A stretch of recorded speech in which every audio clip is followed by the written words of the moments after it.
घंटे पहले ईरान मिसाइलें फोड़ रहा था। 48 घंटे बाद अमेरिका बमबारी करने की धमकी दे रहा है, क्योंकि ट्रंप का सब्र अब जवाब दे गया है। उन्हें ईरान की अकड़ पसंद नहीं आ रही है। ट्रंप को ईरान की शर्तें सीने में तीर की तरह चुभने लगी है। ट्रंप चाहते हैं कि ईरान दोहा वार्ता में उनकी बात मानकर फाइनल समझौता कर डाले, लेकिन ईरान फाइनल डील से पहले अपनी एक एक बात मनवाने के लिए अमेरिका का घमंड तोड़ता जा रहा है। ईरान ने धमकी दी है, दोहा में अमेरिका से समझौते पर कोई बात नहीं होगी। ईरान की टीम दोहा में फ्रीज फंड निकलवाने के लिए जा रही है। सुप्रीम लीडर का ऑर्डर है कि दोहा में ट्रंप एंड पार्टी से दूर रहना है। ट्रंप ने ईरान का ये स्टैंड जब से सुना है, उनका पारा हाई है। ट्रंप ने दावा किया कि वो युद्ध जीत चुके हैं। अगर दोहा टॉक में ईरान ने ज्यादा प्रेशर बनाया तो बंकर बस्टर धमाकों के लिए रेडी रहे। We're winning militarily. It's almost won militarily, I would say. And it's really very simple. It's the denuclearization of Iran. We don't want them to have a nuclear weapon, and they're not going to have a nuclear weapon. They've agreed to that, in all fairness. हालांकि Trump को अंदाजा नहीं कि उनके साथ क्या game होने वाला है।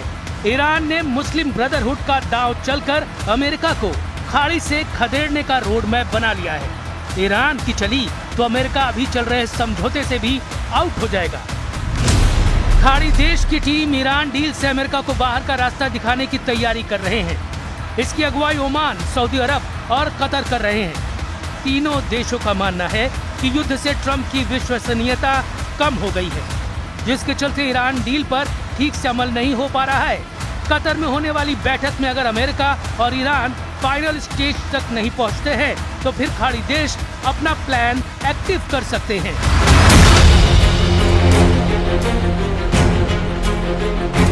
यानी इजराइल के बाद अमेरिका को भी बाहर कर खाड़ी देश ईरान के साथ अलायंस बनाने की तैयारी में है। अगर ये डील डन हुई तो खाड़ी देशों में अमेरिकी सैन्य अड्डों की जमीन खिसक जाएगी। खाड़ी देशों का ग्रुप ईरान की टोल शर्तों को मानने के लिए तैयार है। खाड़ी देश एक प्रस्ताव पर काम कर रहे हैं, जिसमें ईरान को टोल के नाम पर पैसे मिलेंगे, जबकि ट्रंप हॉर्मुज में टोल के सख्त खिलाफ है। असल में खाड़ी देशों का प्लान युद्ध से अमेरिका के सेफ एग्जिट देने का है, जिससे ईरान के आगे अमेरिका के सरेंडर की इमेज न बने। जबकि ईरान ने अरब वर्ल्ड से अगर डील कर ली तो वो अमेरिका के सैन्य अड्डों को तबाह करने तक रुकेगा नहीं। ईरान के पड़ोस में जितने भी ट्रंप के बेस हैं, वहाँ ईरान मार्च 26 वाला बारूदी तांडव 6 महीने तक दिखाने का गोला बारूद उठाकर बैठा है। कितने ड्रोन लॉन्च करेगा ईरान? शाहिद ड्रोन का सबसे बड़ा अड्डा। 6 महीने तक युद्ध ईरान की गारंटी। ईरान ने अपना सीक्रेट दिखाना शुरू कर दिया है। ईरान अब 6 दिन नहीं, 6 हफ्ते नहीं, 6 महीने तक युद्ध करने के लिए तैयार है। ये सुरंग और यहाँ रखे हुए ड्रोन सबूत है कि ईरान की फायर पावर 6 महीने तक चलती रहेगी और इस दौरान उसकी ड्रोन वाली प्रोडक्शन लाइन लगातार काम करती रहेगी। इस सीक्रेट अड्डे में ड्रोन गिनकर थक जाएंगे ट्रंप और नेतन्याहू। ईरान बता रहा है कि इस वीडियो को देखकर क्यों इजराइल, अमेरिका और उसके साथी खाड़ी देशों को घबराने की जरूरत है, क्योंकि अब वो युद्ध में अपनी सबसे खास रणनीति बदलने जा रहा है और उसके नए हमले मिसाइल अटैक से भी घातक होने जा रहे हैं। 6 महीनों में अगर ईरान अमेरिका बेस क्लियर कर पाएगा तो फिर अगला नंबर इजराइल से हिसाब बराबरी का है, जिसका जिम्मा ईरान ने यमन के हुती फाइटर्स को दे दिया है। यरूशलेम पोस्ट की रिपोर्ट के मुताबिक ईरान से सैन्य तकनीक हासिल करने वाले हुती लड़ाकों ने हाल ही में मिसाइल टेस्ट किया है, जिससे फाइटर ग्रुप की फायर पावर डबल हो गई। इसके अलावा हुती अपनी मिसाइलों की रेंज और तबाही का दायरा बढ़ा रहे हैं, जिससे इजराइल को ज्यादा से ज्यादा नुकसान पहुंचाया जा सके। इजराइल के ईरान पर हमले के बाद हुती लड़ाकों ने अब तक नेतन्याहू आर्मी को बराबर की टक्कर दी है, जबकि लेबनान से हिजबुल्लाह के लड़ाके लगातार इजराइल पर हमला कर रहे हैं। रिपोर्ट के मुताबिक 28 मार्च से अब तक हुती फाइटर्स ने सिर्फ 6 मिसाइलें इजराइल पर दागी हैं, और 5 ड्रोन से हमला किया है। हुती चीफ ने नई धमकी में कहा है कि ये उनका मास्टर स्ट्रोक है। लड़ाका ग्रुप के पास इजराइल पर दागने के लिए साल भर का मिसाइल गोदाम है। ईरान समर्थित फाइटर ग्रुप पहले से कहीं ज्यादा घातक प्लान के साथ वॉर मोड में आ चुके हैं। कल तक जिस हिजबुल्लाह को इजराइल लेबनान में घुसकर मार रहा था, वो आज की तारीख में जबरदस्त टक्कर दे रहा है।